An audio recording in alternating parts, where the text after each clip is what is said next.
من يهد الله فلا مضل له ومن يضلل فلا هادي له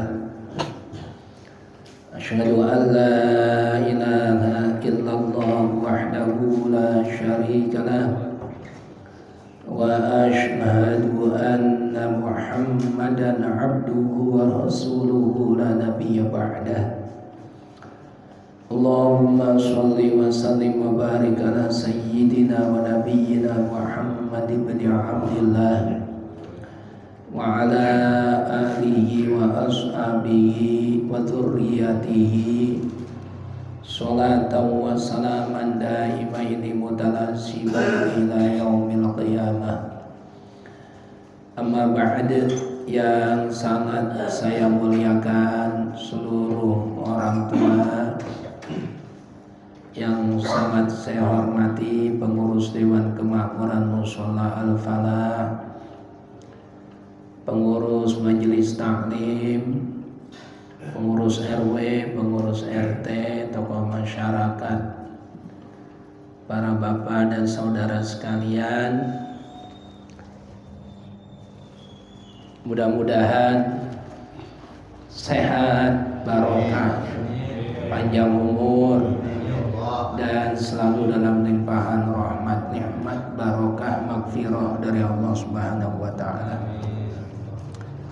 Mari kita mulai pengajian kita dengan membaca surat Al-Fatihah. Untuk orang tua kita semua, para guru, wabil khusus untuk wakifu hadal musalla Kang Haji Tahir bin Haji Rimin, Wajah Siti binti Mahmud, dan semua orang tua kita. Mudah-mudahan diampuni dosa-dosanya, diterima amal ibadahnya, dijadikan kuburnya raudhah min riyadil jannah. Juga kita selalu dijadikan oleh Allah orang-orang yang senantiasa mendapatkan limpahan rahmatnya. Keluarga kita dijadikan keluarga yang barokah, sakinah, mawaddah, warahmah. Anak kita semua, keturunan kita dijadikan anak yang sholihin wassolihat, dzurriyyatin thayyibat. Dan nanti pada saat kita meninggal dunia, kita diwafatkan dalam keadaan husnul khatimah. Bismillahirrahmanirrahim. Hadiyatan nu'tiha wa nuqaddimuha li habibina wa syafi'ina wa qurrati a'yunina wa maulana Muhammadin Rasulillahi sallallahu alaihi wasallam wa ala alihi wa ikhwanihi minal anbiya'i wal mursalin wal awliya'i wa syuhada'i wa salihin والصحابة والتابعين والعلماء والمفسرين والمحدثين والمصنفين إلى روح جميع الملائكة المقربين ثم إلى أرواح الأولياء المتقدمين خصوصا إلى روح سلطان الأولياء الشيخ محي الدين عبد القادر الجيلاني رضي الله عنه ثم إلى أرواح الأولياء المتأخرين خصوصا إلى مصنف هذا الكتاب ثم إلى روح جميع الأولياء وعلماء هذه القرية وأصولهم وفروعهم وزوجاتهم قدس الله أسرارهم ونور ضرائحهم وجعل الجنة مثواهم ويعلي درجاتهم وأعاد علينا من بركاتهم وأمطر علينا غيث كراماتهم ثم إلى روح جميع أهل القبور من المسلمين والمسلمات والمؤمنين والمؤمنات من مشارق الأرض لمغاربها برها وبحرها خصوصا آباءنا وأمهاتنا وأجدادنا وجداتنا ونخص خصوصا الأروح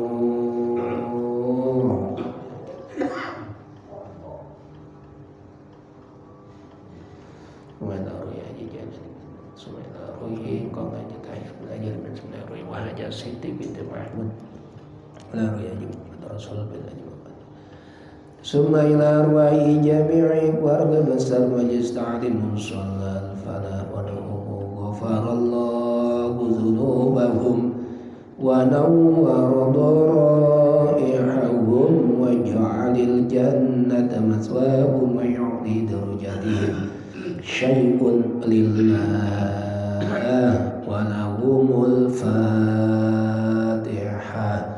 A'udzu billahi minasy syaithanir rajim. Alhamdulillahi rabbil alamin arrahmanir rahim maliki yaumiddin iyyaka na'budu wa iyyaka nasta'in ihdinas siratal mustaqim siratal ladzina an'amta 'alaihim ghairil maghdubi 'alaihim waladdallin.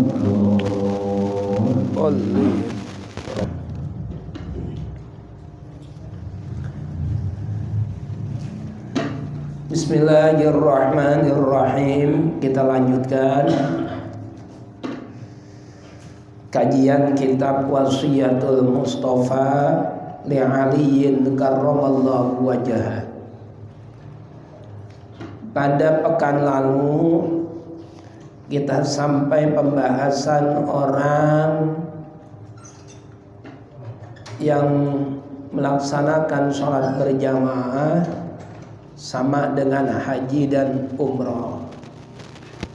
Orang yang punya semangat untuk melaksanakan sholat jamaah merupakan orang mukmin yang dicintai Allah. Dan orang yang tidak menyukai sholat berjamaah adalah orang munafik yang dibenci oleh Allah Subhanahu wa ta'ala. Itu ya. Lanjutannya, ya Aliyu, wahai Ali, ahabbul ibadi ilallahi ta'ala, hamba yang paling dicintai ilallahi oleh Allah ta'ala. Abdun adalah seorang hamba, sajidun yang bersujud kepada Allah. Yaqulu, dia membaca fi sujudihi, dalam sujudnya, Rabbi inni zolamtu nafsi faghfirli zambi fa innahu la yaghfiru dzunuba illa anta. Rabbi, wahai Tuhanku Allah, inni zolamtu, sesungguhnya aku telah berbuat zalim nafsi kepada diriku. Diriku ini telah berbuat zalim. Oleh karena itu faghfirli, maka ampunilah aku zambi, atas dosa-dosaku. Fa innahu, maka sesungguhnya la yaghfiru dzunuba, tidak ada yang mampu mengampuni dosa-dosa illa anta, kecuali Engkau ya Allah. Nah, itu dibaca saat kita sujud. Rabbi inni zolamtu nafsi faghfirli zambi fa innahu la yaghfiru dzunuba illa anta. Apal? Rabbi inni zolamtu nafsi faghfirli zambi fa innahu la yaghfiru dzunuba illa anta. Lagi, Rabbi inni fa in la yaghfiru dzunuba. Coba bareng-bareng kompak. Rabbi inni zolamtu nafsi faghfirli zambi fa innahu la yaghfiruz dzunuba illa anta. Itu dibaca di saat kita sedang sujud. Subhana rabbiyal a'la wa bihamdi, subhana rabbiyal a'la wa bihamdi, subhana rabbiyal a'la wa bihamdi, rabbi inni zalamtu nafsi faghfirli dzambi fa innahu la yaghfiruz dzunuba illa anta. Nah, itu orang yang membaca itu saat sujud adalah hamba Allah yang paling dicintai oleh Allah. Allah senang. Allah senang ya. Setiap sujud boleh, di sujud terakhir boleh, paling enggak di sujud terakhir. Paling enggak. Apalagi kalau kita lagi umroh atau kita lagi haji, itu kan masuk ke dalam raudhah waktunya terbatas banget karena emang gantian dengan yang lain. Di Madinah kita masuk ke raudhah, itu sulit. Kesempatan kita untuk berdoa itu sulit. Jadi diizinkan nama azkar cuma sembahyang doa. Assalamualaikum warahmatullahi, assalamualaikum warahmatullahi, udah langsung diusir. Gantian sama yang lain. Nah, kita doa diangkat, pindahin, nggak boleh karena antri sama yang lain. Nah, itu disiasatinya doanya saat kita sujud.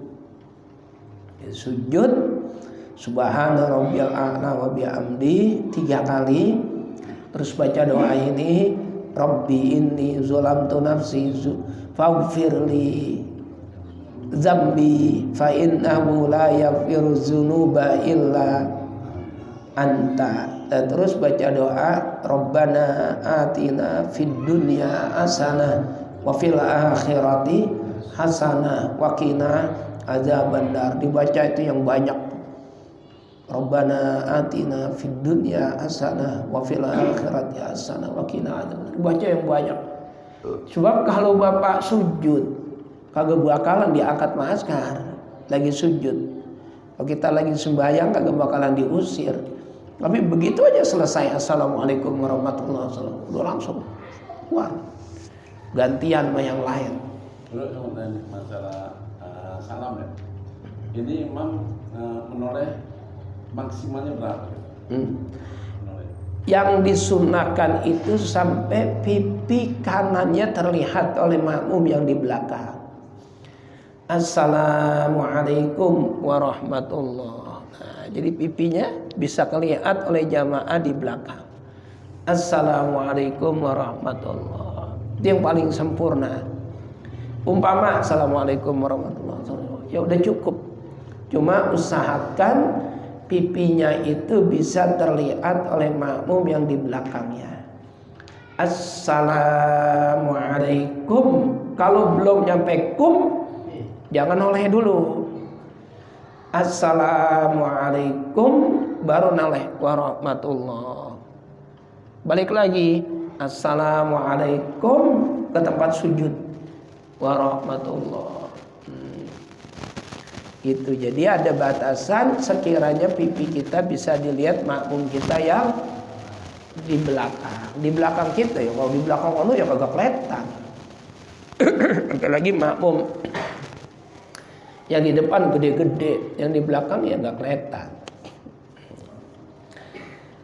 Ya, kita lanjutkan lagi. Ya Ali wa ya Ali, alaika bi sholatid duha. Biasakanlah olehmu bi sholatid duha, mengerjakan sholat duha. Fis safari, dalam kondisi bepergian, wal hadori, ataupun kamu di rumah.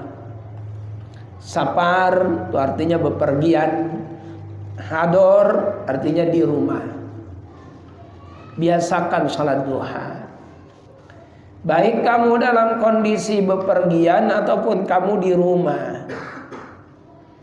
Fa innahu, maka sesungguhnya idza kana yaumul qiyamati, tatkala hari kiamat nanti, Yunadi, akan ada suara yang memanggil. Yang memanggil siapa? Munadin, ya, yang memanggil Allah atau malaikat. Manggilnya dari mana? Min fauqi syarafil jannati, dari arah surga, dari dalam surga. Apa panggilannya? Ainal ladzina kanu yusalluna ad-duha. Ainal ladzina, mana itu orang-orang kanu yusalluna ad-duha, yang senantiasa mengerjakan sholat duha. Mana nih orang-orang yang biasa mengerjakan sholat duha? Udkhulu, masuklah kalian semua, mimba bidduha, dari arah pintu duha, bisalamin aminin, bisalamin dalam keadaan gembira, aminin dan juga aman, senang, sentosa, bahagia. Masuklah kamu ke surga. Jadi kata Nabi kepada Ali, biasakan olehmu sholat duha, baik kamu bepergian atau kamu ada di rumah. Sebab nanti pada hari kiamat akan ada seruan, ada panggilan dari arah surga, dari dalam surga.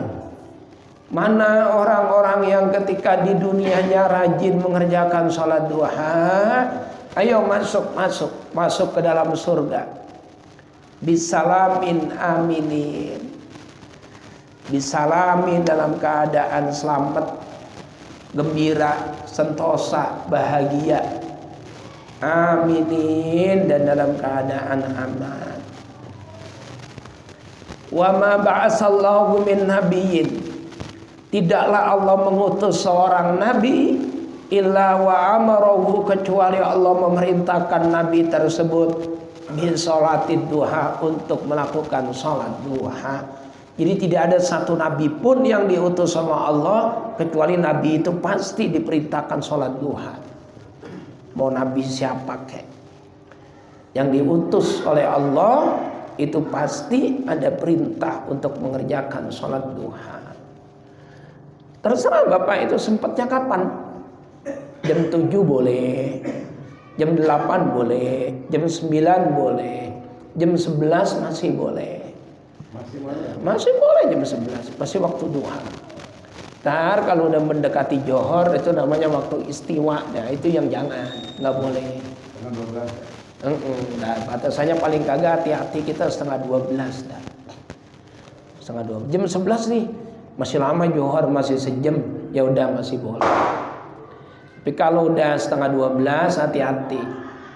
Takutnya nanti matahari pas ada di tengah kepala kita, itu nggak boleh sholat. Kecuali hari Jumat. Kalau hari Jumat sholat di waktu istiwa boleh. Atau di Masjidil Haram Mekah, tidak ada satu waktu pun yang dilarang untuk sholat. Habis sholat subuh sholat. Sholat apa bang? Enggak tahu saya, pokoknya saya sholat. Oh itu berarti sholat sunnah mutlak. Sholat sunnah mutlak dilakukan ba'da asar. Kalau di Indonesia nggak boleh, haram. Tapi kalau di Masjidil Haram Mekah boleh. Sholat sunnah mutlak dilakukan di Masjidil Haram Mekah habis sholat subuh boleh. Tidak ada satu waktu pun yang dilarang untuk mengerjakan sholat di Masjidil Haram Mekah. Nggak ada. Semuanya boleh. Kalau di Indonesia nggak boleh, kecuali sholat itu punya sebab. Habis sholat asar diumumin di musola, bapak-bapak selepas sholat asar kita akan mengerjakan sholat jenazah. Mohon yang ada waktu kiranya bisa segera ke musola, ikut mensolakan sahabat kita si Fulan bin Fulan. Bapak udah sholat asar di rumah, datang ke musola mengerjakan sholat apa? Jenazah. Boleh, nggak apa-apa, karena ada sebab. Sebabnya apa? Ya sebab ada jenazah. Bapak pulang kerja, udah sholat di rumah, terus ada acara di masjid, nggak ada asar, kita akan ada acara misalnya, mohon kiranya bisa datang ke masjid, masuk masjid, sholat tahiyatul masjid, masuk masjid boleh nggak apa-apa karena ada sebabnya, sebab masuk masjid maka boleh mengerjakan sholat tahiyatul masjid.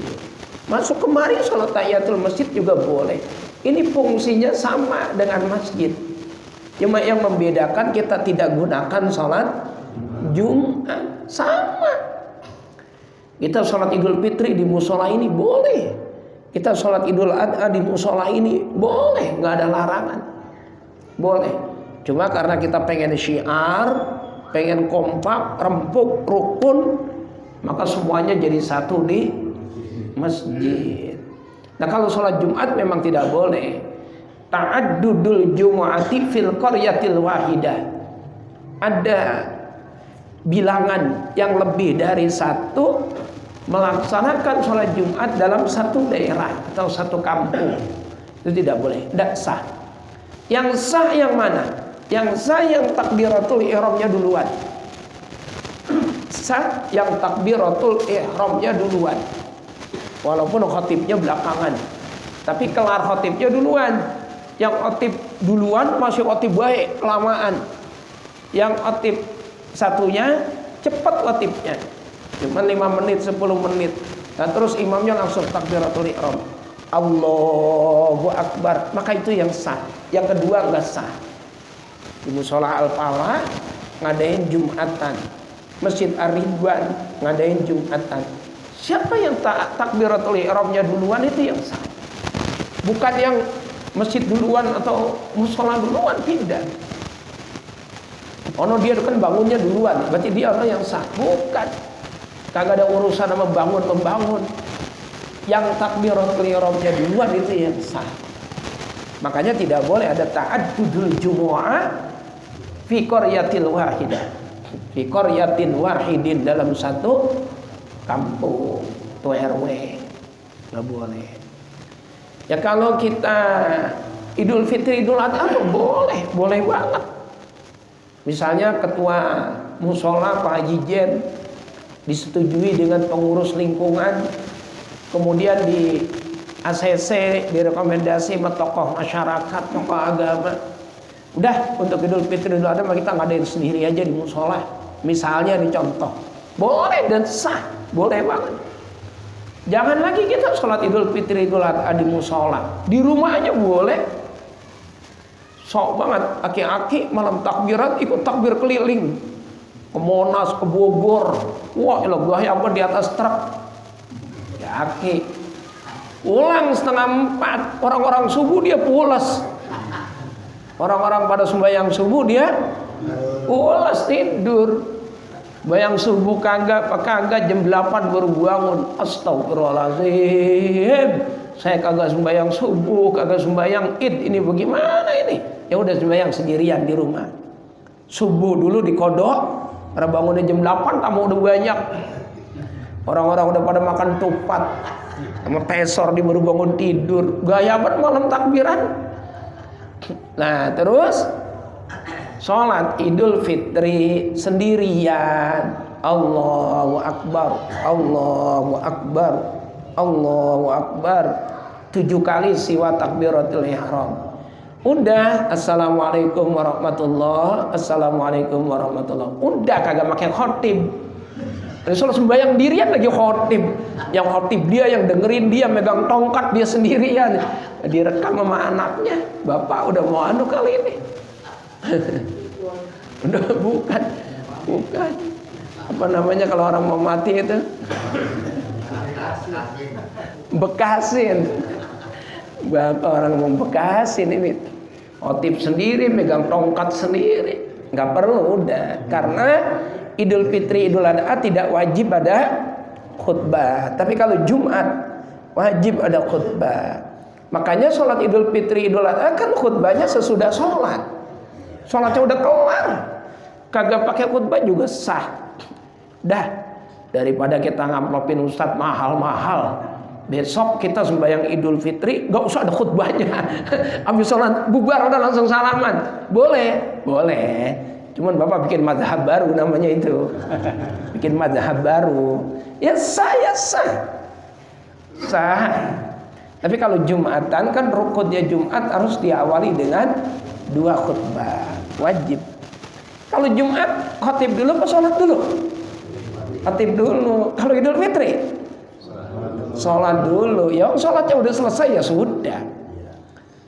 Biasanya kan ibu-ibu yang rada gelajis itu ya, begitu sembahyang gelar dah tuh sejadah, pulang dah. Udah pengen buru-buru nyiapin tupat sama kue, sama toples sudah itu diisiin kelapa baik. Nah itu. Jadi kalau sholat Jumat wajib ada khutbahnya. Kalau sholat Idul Fitri mah, Bapak mau ngadain sholat di sini boleh. Idul Fitri. Ya, tapi udah di masjid aja kita bareng-bareng biar kompak ya. Silakan, itu cakep. Syiar, biar syiar. Apa nilai plusnya? Kalau kita ngadain di mushola sendiri, nilai plusnya apa? Nilai baiknya? Hah? Amplopnya buat sini. Bener kan? Amplopnya buat mushola. Idul Fitri itu gede loh orang ngasih. Paling kecil-kecilnya 10.000, jarang yang 2.000. Lebaran. Kecil-kecilnya 10.000, ada yang cepek, ada yang 200, ada yang gocap. Nah, kalau warga RW 05 ada 400 orang aja, dikali 100.000, udah 40 juta. Nah, keren. Oh, tip 5 juta. Imam goceng.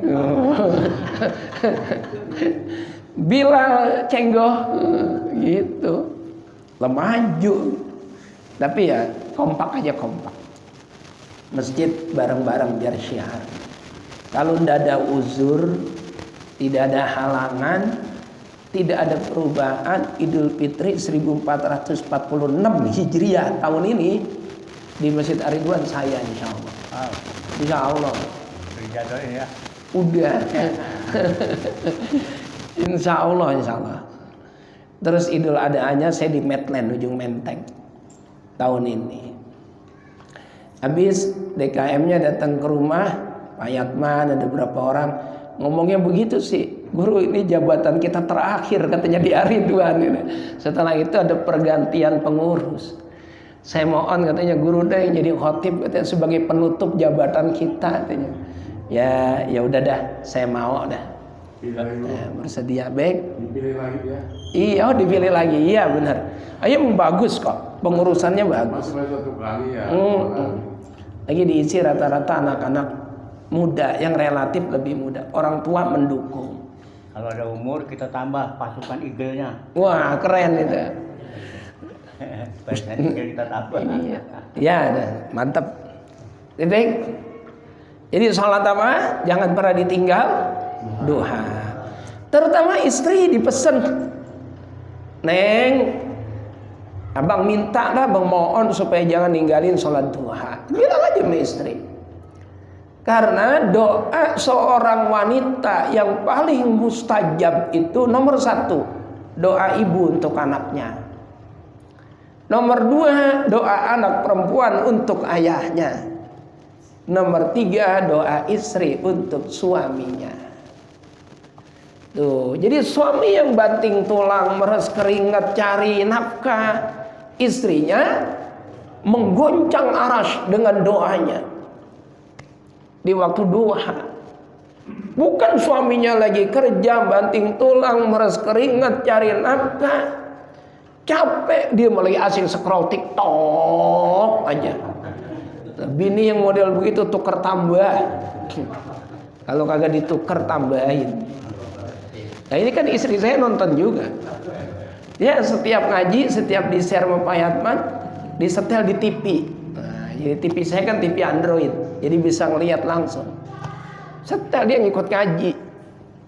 Ngajinya di rumah. Nanya dah, Bi itu siapa sih yang videoin? Yang videoin itu yang tukang Yakul gitu.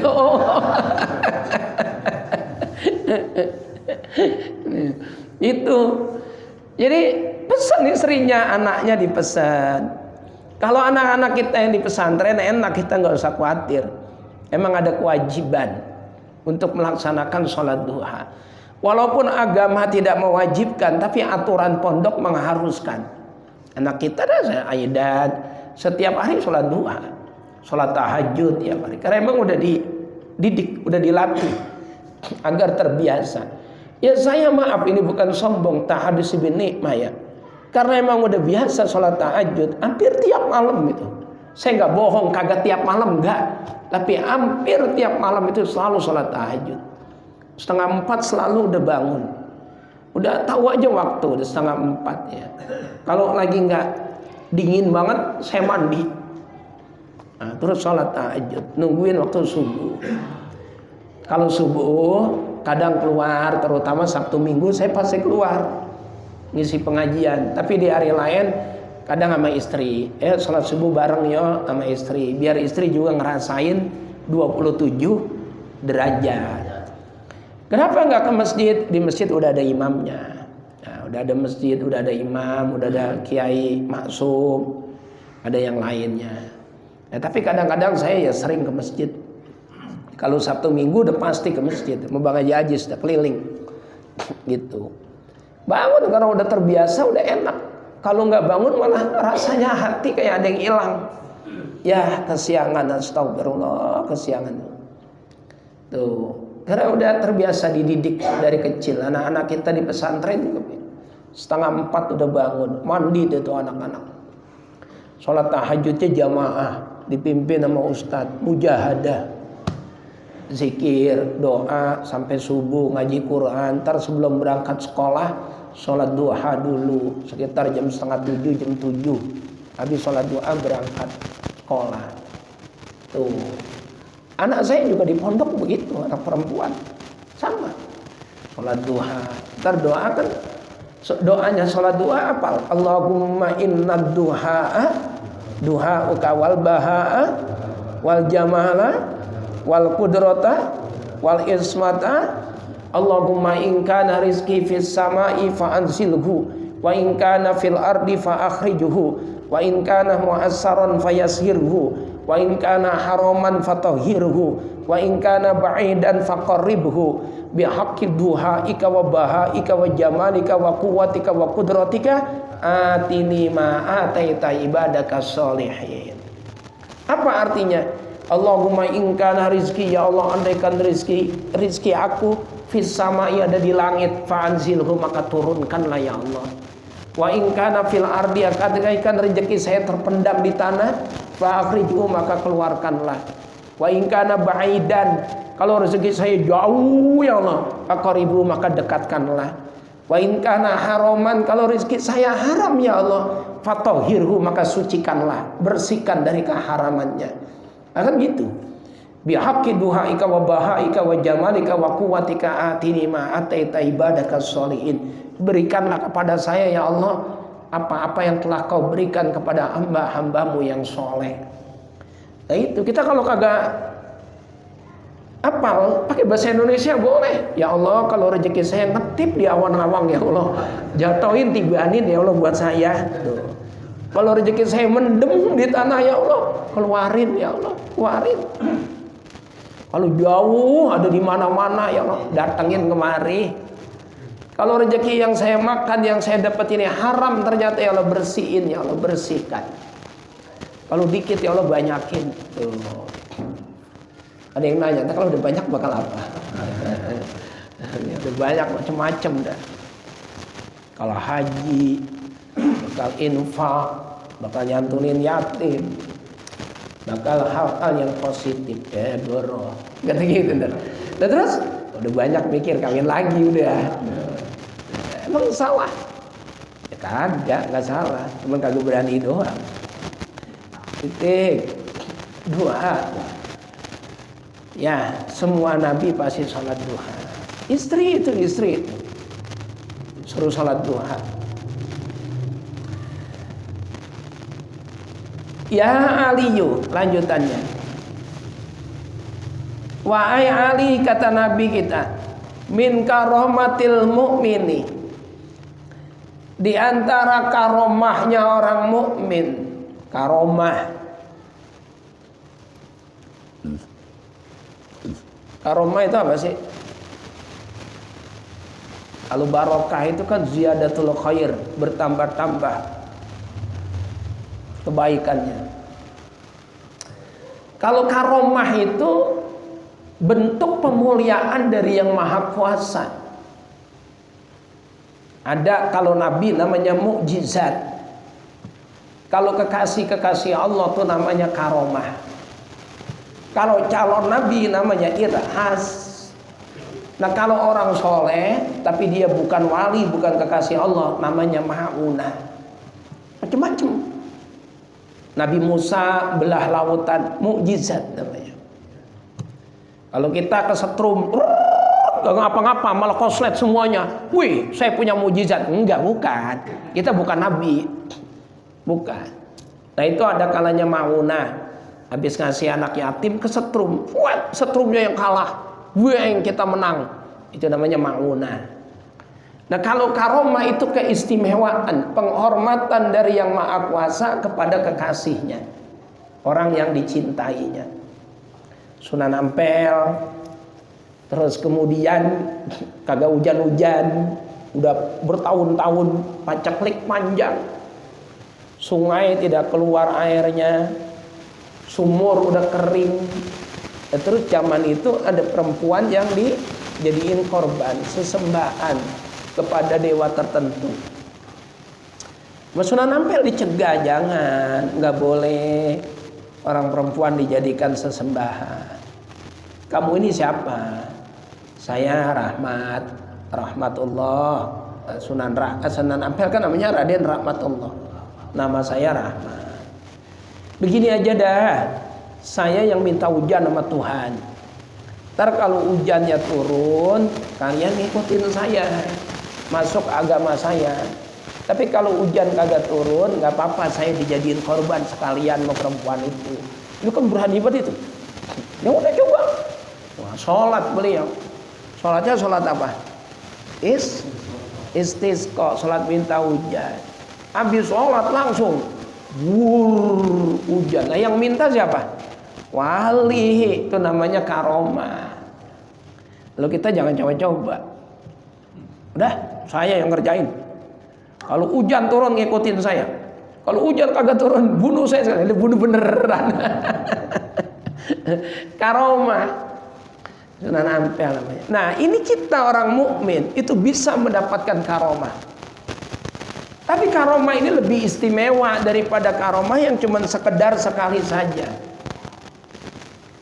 Apa karomah dari Allah untuk orang mukmin? Ya ali min karomatil mukmini, di antara karomah keistimewaan pemberian pemuliaan dari yang maha kuasa kepada orang mukmin adalah zaujatun muwafiqatun, punya istri yang nurut. Itu karomah buat seorang suami. Lebih hebat daripada yang bisa terbang, lebih hebat daripada yang bisa ngilang, lebih hebat daripada yang bisa datengin hujan, lebih hebat daripada yang bisa ngomong sama semut. Makoli itu ya. Saya kagak mau nyebut namanya, jadi ngomongin orang. Ya dah. Tapi kan bapak-bapak udah tahu semua kan? Ayo. Dia komunikasi sama Nabi Sulaiman. Makanya dia bisa ngomong sama semut karena diajarin sama Nabi Sulaiman. Terus komunikasi sama malaikat Malik. Jadi kalau masuk neraka suruh sebut nama dia. Nama dia disebut oh namanya. Ntar gak jadi masuk neraka. Ada aja ya Allah. Nah kita bisa lebih hebat daripada itu. Bisa lebih hebat. Lebih hebat daripada orang yang punya karomah yang aneh-aneh itu. Apa kehebatan kita? Zaujatun muwafiqatun, punya istri yang nurut, itu karomah. Istri solehah, istri yang sangat berbakti kepada suami, itu karomah. Sholat duha istrinya, sholat tahajud istrinya, ngajinya rajin. patuh, nurut, kagak pernah nyakitin suami. Makanya ada cerita itu seorang wanita bernama Muti'ah. Muti'ah itu ada di zaman Sayyidah Fatimah. Jadi Sayyidah Fatimah itu pernah bertanya sama Gusti Nabi, "Ya Rasulullah, ayahku, ada apa nak, putri kesayanganku? Adakah seorang wanita yang masuk surganya lebih dulu dari aku?" "Oh ada." "Siapa itu ayah? Siapa itu ya Rasulullah?" "Muti'ah." "Muti'ah?" "Iya." Datanglah dia nemuin Muti'ah itu, Sayyidah Fatimah. Rumahnya kecil, jauh dari kata mewah, sederhana sekali. Tapi Hasan dan Husain yang ikut Sayyidah Fatimah, Hasan Husain masih kecil, itu betah di rumah Muti'ah. Betah. Menunjukkan rumah itu rumah yang menyenangkan, rumah yang membawa kedamaian. Seperti kata Nabi, "Baiti jannati," rumahku laksana surga, membawa kedamaian, ketentraman. Anak kecil betah. Yang menarik perhatian Sayyidah Fatimah, di rumah itu ada 3 alat. Pertama cambuk, pecut. Yang kedua handuk. Dan yang ketiga kipas. Kipas sudah bakal ngipas. Ditanya sama Fatimah, "Muti'ah, labbaik ya Sayyidah Fatimah. Untuk apa 3 benda itu? Cambuk itu untuk apa?" "Oh, itu akan saya berikan kepada suami saya. Kalau saya melayani sementara suami tidak terpuaskan dengan pelayanan saya minta dicambuk olehnya. Jangan sampai saya dicambuk di akhirat oleh malaikat, maka cambuklah sekarang saya di dunia. Masak keasinan, masak kurang garam, nyeduh kopi kemanisan, nyeduh kopi kepahitan, suami saya nggak menerima, saya minta dicambuk olehnya." Ada bini yang kayak gitu. Orang ada, suaminya komplain, galakan dia. Ini asin banget, udah mau makan, nggak makan aja ribut banget gitu. Tuh. Ya Allah, bagaimana mau nyamain Muti'ah? Untuk apa handuk itu? Itu saya gunakan untuk ngelap keringat suami saya di saat dia lelah dari mencari nafkah. Apa kipas itu? Saya gunakan untuk ngipasin suami saya, jangan sampai keringatnya bercucuran. Tuh. Maka Fatimah pulang lapor kepada Nabi, "Gusti ya Rasulullah, iya sayang, ada apa nak? Saya rela, saya ridho Muti'ah masuk surga duluan. Karena tingkat kepatuhannya kepada suaminya begitu tinggi dan tidak tertandingi, maka dia layak masuk surga duluan." Tuh. Ada itu bini yang kayak gitu zaman sekarang. Ada Bang Yusuf? Nah. Sama bini ya ngaji orang dibilang sakit makan banyak. Kalau kondangan menor banget, pakai bedak, pakai parfum, pakai lipstik, belang, baju semua dipakai yang cakep-cakep. Giliran aja tidur lagi pakai salep 88. aduh. Apa itu? Ya, genye. Nah, itu orang laki-laki akan mendapatkan satu karomah dari yang kuasa. Pertama, kalau istri yang nurut, istri yang soleha, yang soleha.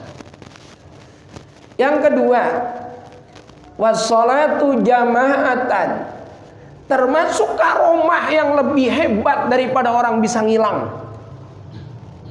Orang bisa jalan di atas air, orang terbang, punya aji saipi angin. Siapa yang punya aji saipi angin?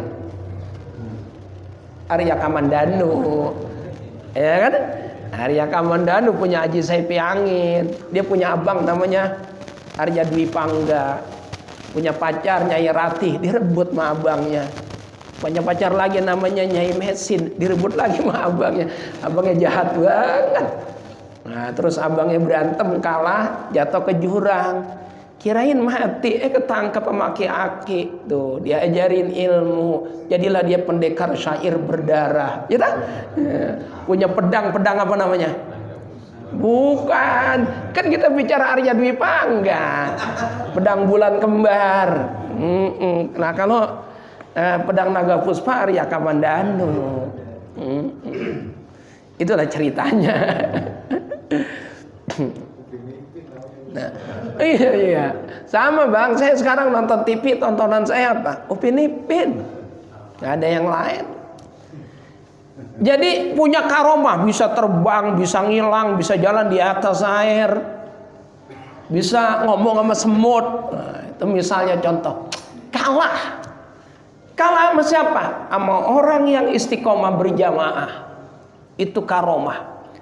Di saat Allah menakdirkan kita senang berjamaah, Johor, asar, maghrib, isya, subuh, Johor, asar, maghrib, isya, subuh, Johor, asar, maghrib, isya, subuh, jamaah nggak pernah ditinggal. Itu lebih hebat karomah itu dibanding orang yang bisa ngilang dan segala-galanya. Itu yang harus kita pikirkan kayak gitu.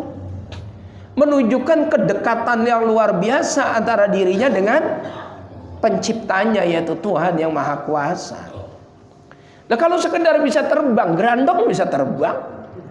Apakah gerandong punya karomah? Ya kan kagak. Masa iblis punya karomah? Kan kagak mungkin. Bisa ngilang, mak lampir bisa ngilang. Apa mak lampir punya karomah? Ya kan kagak. Siapa itu yang badannya separoh, senjatanya api? Musuhnya Angling Dharma, siapa namanya? Sengkang Baplang. Oh, Sengkang Baplang apa dia punya karomah? Ya kagak. Masa iblis punya karomah? Lah kan enggak. Nah, ya kita walaupun kagak bisa ngilang, kagak bisa ngomong sama semut, kagak bisa lah karomah-karomah yang sifatnya khariqul adah, tapi kita bisa memiliki karomah yang lebih istimewa daripada itu. Caranya nggak pernah ninggalin sholat jamaah. Itu karomah yang lebih hebat. Karomah itu. Jadi Allah benar-benar sayang sama kita, dikasihlah hati kita seneng berjamaah, seneng sholat berjamaah. Itu kan Allah yang nakdirin.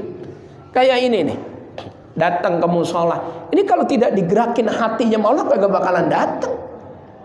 Berarti kan orang-orang yang dipilih sama Allah. Berapa banyak orang pada ungu? Ada berapa RW? RW 4, RW 5. Ini aja dah kita 2 dah, RW 4, RW 5 ya. Ada lagi RW berapa? Udah kan 4 sama 5 yang dekat sama musola. Itu kalau digabungin ada berapa ratus orang. Tapi kemudian yang datang ya sekitar 40, 50. Nah itu kan Allah yang gerakin hatinya. Nah inilah orang-orang yang dipilih sama Allah. Orang yang dipilih sama Allah kan berarti istimewa. Istimewa itu ya karomah dari Allah. Luar biasa. Karomah namanya. Amin. Lah iya harus begitu. Sama istri lain-lainnya.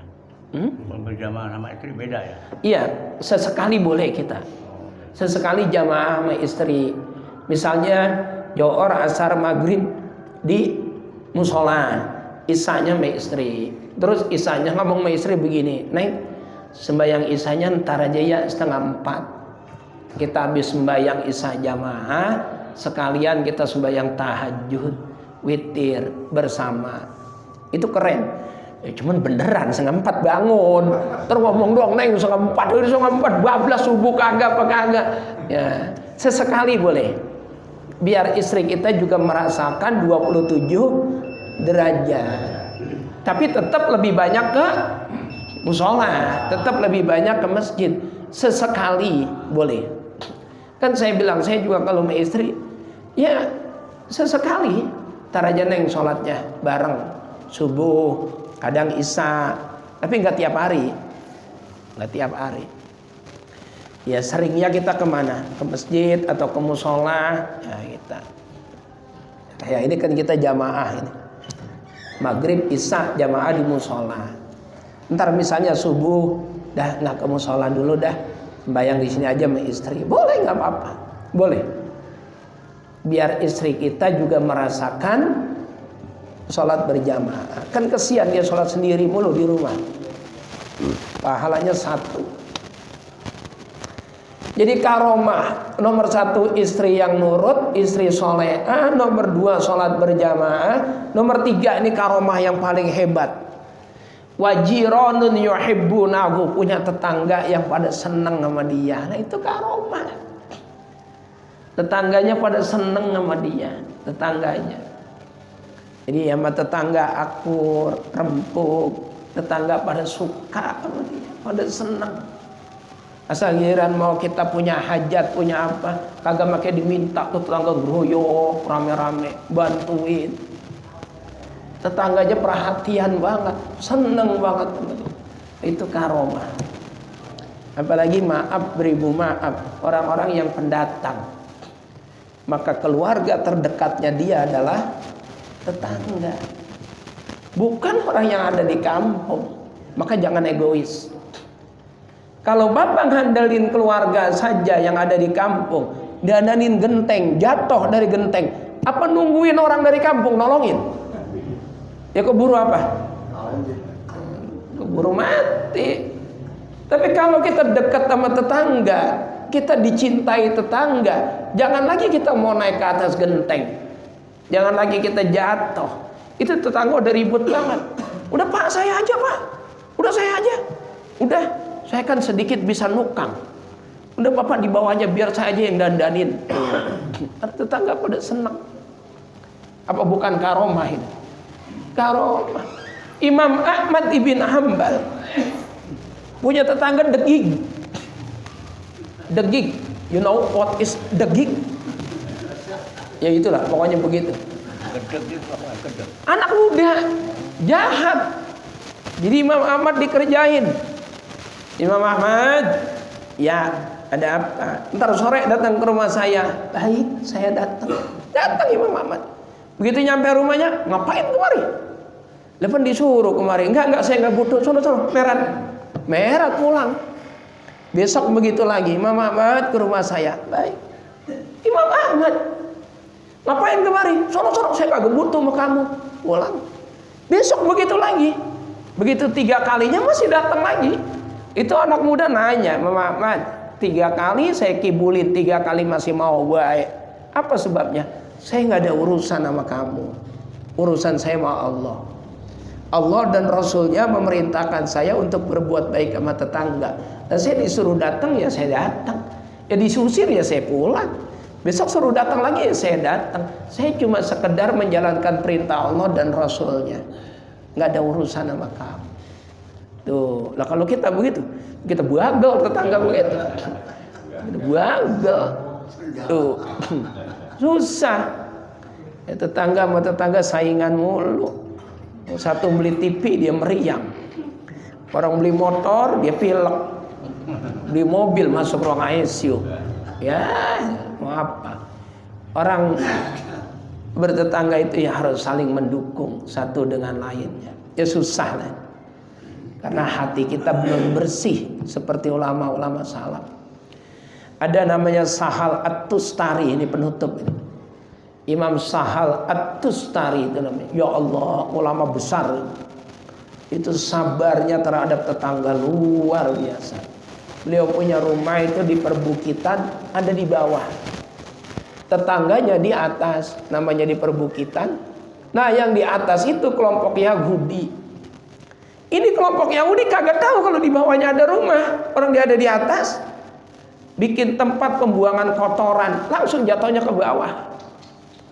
Dia buang hajat, kencing, jatuhnya ke bawah. Kemana? Ke rumahnya Sahal At-Tustari. Halamannya kotoran mulu, kencing mulu. Kagak komplain, dibersihin sama dia.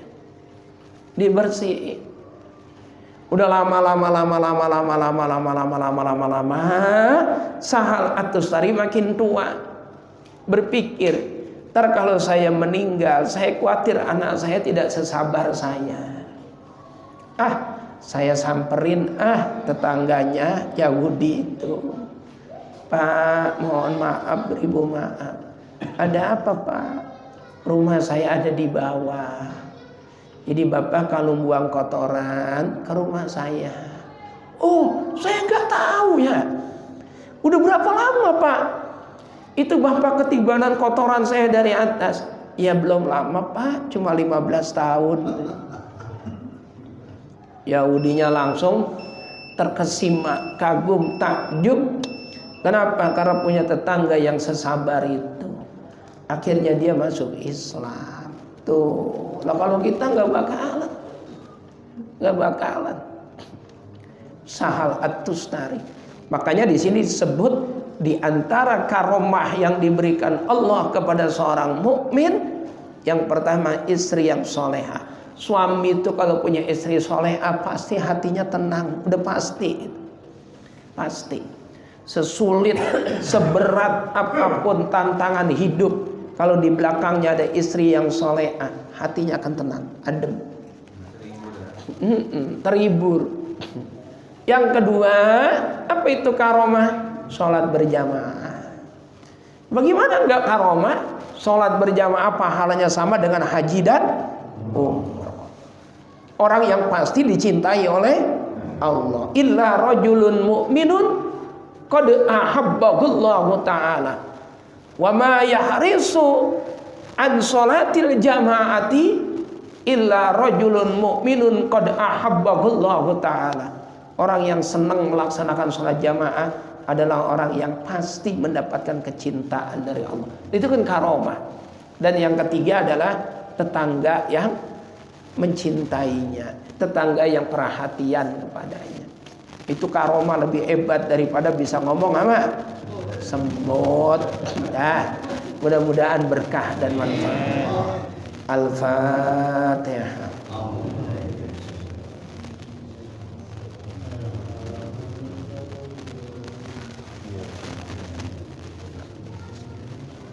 Siratal ladzina an'amta 'alaihim ghairil maghdubi 'alaihim waladdallin. Bismillahirrahmanirrahim. Alhamdulillahirabbil alamin. Allahumma shalli wa sallim wa barik ala sayyidina Muhammad wa ala alihi wa ashabihi. Allahumma ighfir lana wa liwalidina wa limasyayikhina wa li jami'il mu'minina wal mu'minat wal muslimina wal muslimat. Allahumma nawwir qulubana bi nuri hidayatika kama nawwarta al-ardha bi nuri syamsika wa qamarika abadan abada. Allahumma inna na'udzubika min su'il khatimah wa nas'aluka husnal khatimah.